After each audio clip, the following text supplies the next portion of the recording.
एक बुजुर्ग बाप की व्यथा।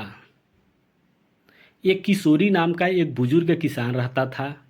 उसके परिवार में उसकी पत्नी और बेटा के अलावा कोई नहीं था। किशोरी पाई पाई जोड़ करके लड़के को पढ़ाया। सौभाग्य से लड़का आईएएस हो गया। अब किशोरी को खुशी का ठिकाना नहीं रहा। क्षेत्र जवार में भी इनका चर्चा होने लगा कि इनका लड़का आईएएस हो गया है। यह सुनकर किशोरी भी बहुत खुश होते थे। सब कुछ ठीक ठाक चल रहा था। लड़के को डीएम का पद मिला और लड़का काफ़ी व्यस्त रहने लगा। तो किशोरी के मन में आया कि क्यों न चलकर लड़के से मिलाते हैं।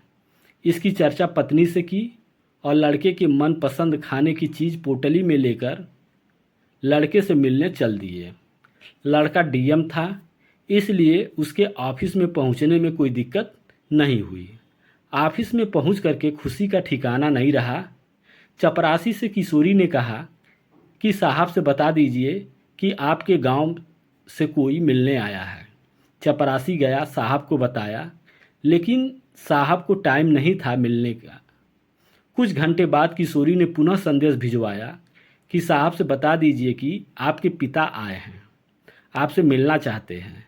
लेकिन साहब ने मिलना उचित नहीं समझा और चपरासी से कहा, कोई भी मेरा बाप बनकर मिलने चला आ रहा है।